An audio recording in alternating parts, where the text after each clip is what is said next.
So we actually just talked about Matt Piscatella the other day, where we looked at his account over on Blue Sky because he's an industry analyst. He works with Circana LLC and does a lot of industry analysis. And I want to show you a little something in this because it is really interesting. Hazardor Gaming clipped this over on X, which I appreciate because I don't have a Blue Sky. I have no idea what's going on over there. But he clipped this and showed it. Matt said, pulling together our huge Q2 games market dynamics report, which includes this chart, which I'm about to show you, among, frankly, too many others. And it just kind of stared at this one for a bit. Wild times in the console market these days. Imagine showing this list to someone in 2015. What is this list that he's mentioning?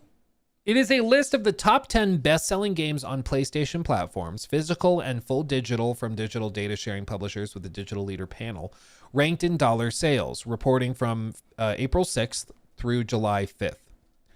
And of the top 10 sellers on all of PlayStation for Q2, an entire quarter, 6 of them are published by Microsoft, which is crazy. We have Forza Horizon 5 in the number 1 spot. Elder Scrolls 4 Oblivion Remastered, number 2 spot. MLB The Show, that's Sony officially. Call of Duty Black Ops 6, Microsoft. Doom the Dark Ages, Microsoft. Indiana Jones, Microsoft. Minecraft, Microsoft. AC Shadows, which in the previous quarter was number 3 behind, I think it was Call of Duty and Monster Hunter. I think it was behind, or MLB and Monster Hunter. That's what it was. Dude, Monster Hunter has fallen off the list completely, but MLB The Show was number 2 last quarter, and AC Shadows was number 3, so Monster Hunter was number 1, but yeah, it's completely fallen off the list now. AC Shadows still in number 8 from Ubisoft, of course, and then GTA 5, because of course it is, still on top 10 sales list. 12 years after the fact? It's still on the list, and WWE 2K25 is number 10. I think he's right. If you showed this list to somebody back at the end of the last generation, I think they would have called you a damned liar. I don't think anybody would have believed you, because it is just frankly insane that they are literally the majority of the top 10 sales list on PlayStation. And PlayStation currently only has 1 game in that list, MLB The Show. Now, of course, PlayStation's production strategy has been very, very different from Microsoft. And, Microsoft has spent a lot of money to get to where they are right now. I mean, like Doom and Indiana Jones, those 2 games alone, and Elder Scrolls 4 Oblivion. So I guess these 3 games are all tied to the ZeniMax purchase. ZeniMax, which owns Bethesda Softworks and BGS and id and all of those. But these 3 games are tied to a $7.5 billion acquisition. So that, there's a cost to getting on this list for sure by having those. Of course, like Call of Duty is tied to the acquisition of Activision Blizzard King, which is a $70 billion acquisition. So it's not like they just popped up here casually. I mean, they spent a lot of money to get these IP and get these games. But still, the cross-platform strategy is without a doubt generating a lot of revenue. A lot of people thought that Microsoft would bring these games to PlayStation, sell a few copies, but they kind of, the faulty premise for years was that if you have your games exclusive to your console, anybody who's interested in those games will move over to your console and buy a console. If you want what would be an example, Spider-Man game, you buy a PlayStation. If you see a really cool Doom game that's exclusive to Xbox, you'll go and buy an Xbox. But that hasn't been borne out in the data. What seems to be much more clearly the case is that people are attached to the platforms they like because they use that platform and they like it. They like it. So they're entrenched at this point because they've been using a PlayStation for years and years and years. And spoiler alert, not everybody has hundreds upon hundreds upon hundreds of dollars to buy an additional console and new games on that platform. They'll just wait until the game comes to their platform. There were lots of people who were interested in Forza on PlayStation, demonstrably, who weren't buying Xboxes, but were still interested in the IP. And we're just waiting for it to pop over. And when it popped up, they bought it. Same with Doom, Indiana Jones, all these other ones. And so Microsoft's strategy has been to go and meet the players where they're at, which is not on Xbox hardware. It's definitely not. And it seems to be working decently well. Because even if they're selling 1 million copies on PlayStation or 2 million, I mean, I think they sold multiple millions of Oblivion alone. That's still generating hundreds of millions of dollars of revenue that would otherwise be sitting on the table unclaimed, because if they kept it exclusive to Xbox, it's pretty clearly not generating console sales. It's not generating new Game Pass signups. So if PlayStation gamers aren't interested in Game Pass or the console, okay. Are you interested in the $70 version of the game? Yes, here you go. You know, that seems to be a decent way of doing it that is clearly going quite well. It really seems to be. So I think this is something that, of course, Sony is also well aware of, because they have all of this data from their in-game shops as well. This is not lost on them. And they were just over the weekend, you know, in the news and people talking about it because they're hiring somebody that's going to handle multi-platform strategy for PlayStation as well. And I think it's, without a doubt, this is where everybody's going. You know, it doesn't mean that they're going to bring, like, PlayStation's going to bring their games day one to every platform. But I think now we're just at the point where the console war has been over for a while. People know what consoles they like. They know the platforms they like. If you're a PC gamer, you're a PC gamer. If you're a PlayStation gamer, you're a PlayStation gamer. If you're an Xbox gamer, you're an Xbox gamer. People know what they like, and they're entrenched there. There's not going to be a lot of wiggle room. You know, it's not 2005. It's not 2006 anymore. People aren't debating whether to get a 360 or a PlayStation 3. Like, they're pretty well entrenched where they want to be. And as a result, you just got to bring the games to wherever they're at, and people will buy them in droves. So I think, you know, we pretty clearly are at the end of the age of exclusivity. They still very well could have the game exclusive for 6 months or for 12 months or whatever it may be. Like, I would be very surprised if they were doing day one launches for, like, The Last of Us Part 3 or Uncharted 5 or whatever it is. I'd be very surprised if they did day one launches on PC, for example, with those. Unless, this is my caveat, and I've said this for like a year at this point, unless they have their own launcher. I could totally see a world in which PlayStation has their own launcher on PC to have trophies officially supported, and it launches day one on their launcher, and then it comes to Steam like 6 months later. I could totally see them doing that. There was some data mining that happened like 6 months ago where people thought they were finding some remnants and hints to that effect. And I think if they were to do that, that would make a lot of sense.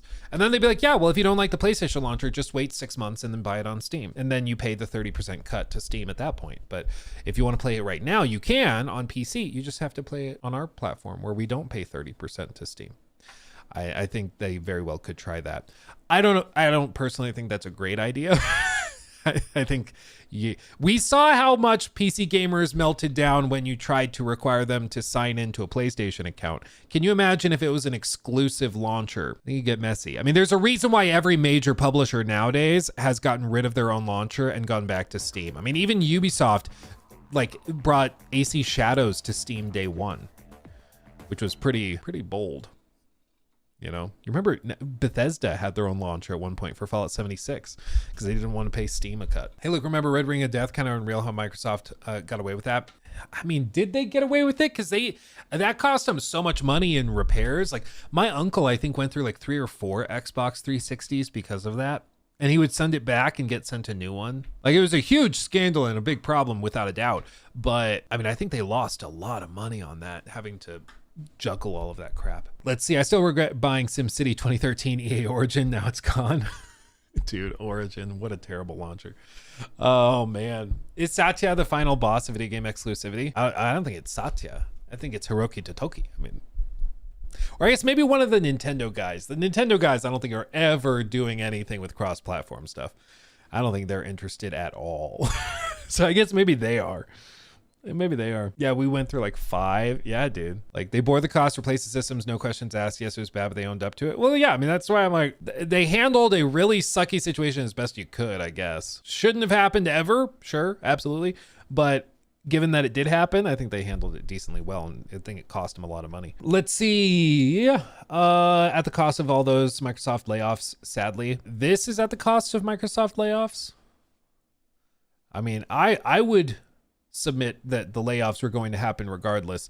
And I mean, you can look back over the last like 10 years at the end of their fiscal year, like every year, Microsoft does a huge round of layoffs. Like it's just what they do. So I don't think that was going to change whether or not these games were on the list or not. It's just how Microsoft is. But anyway, going back to this, it is absolutely crazy that 6 of the top 10 games on PlayStation for this quarter, not just a week, not just a month, for the entire quarter, were all Microsoft. Sony only has 1 game on the list, but this is, they've wasted so much time, so much dev time, so many resources on this live service push.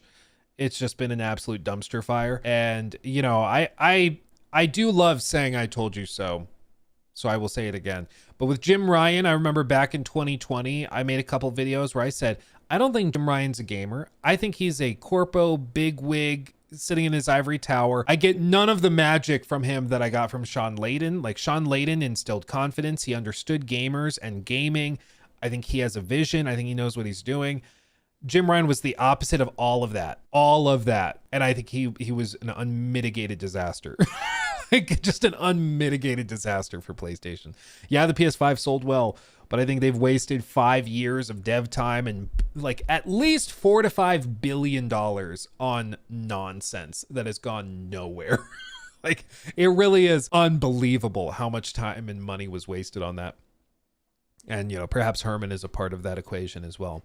But absolutely crazy to see that list. But it seems to be the case, seems to be true, seems to be real. So we'll see what PlayStation's got. They've got a lot in the works, which is our next segment, looking at what games their various studios are working on. But they need to start revving it up because I feel like we're already over halfway through this generation. I mean, just to put this in perspective, okay? Just to round out this segment. The PS4 launches in 2013. Same with the Xbox One. 2013. It takes 7 years, okay?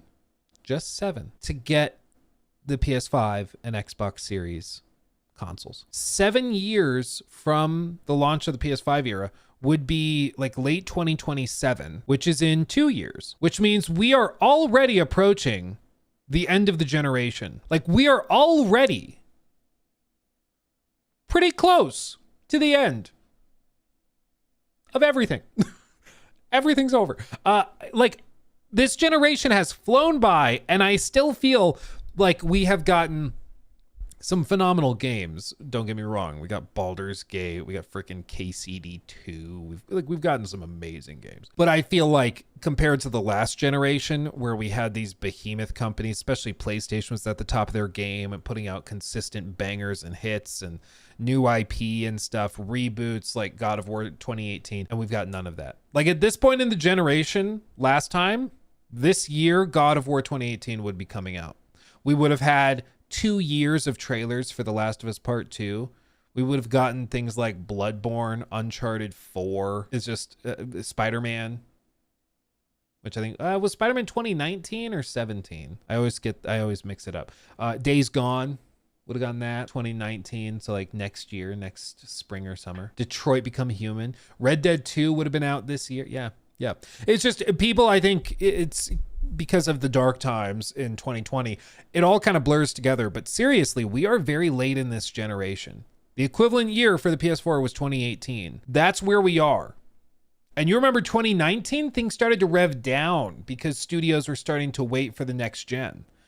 So we realistically could be in a spot where like next year, late next year, you start to hear discussions of studios holding their games back for the next gen. And I'm sure they're going to get word. Maybe they push the next gen to 2028 or 2029. You never know. They might honestly do that. Probably they do. But that's what we're looking at. That's what we're looking at. I think most likely what we see is the next gen kicks off in 2028. And I think that you'll see some cross-generational games. Like I think Elder Scrolls 6, for example, is going to be cross-gen. I think it's going to be for the series consoles, for PS5, and then they're also going to have it for PlayStation 6 and whatever the next Xbox is. I think that's what they'll do. And I don't think it's a bad strategy, frankly. I think that's probably what they're going to do. But yeah, this generation, I feel, has largely been disappointing from the point of view of like PlayStation Studios, especially. They've really just let it go and be wasted. But we've had some amazing games in the meantime. He took my thing.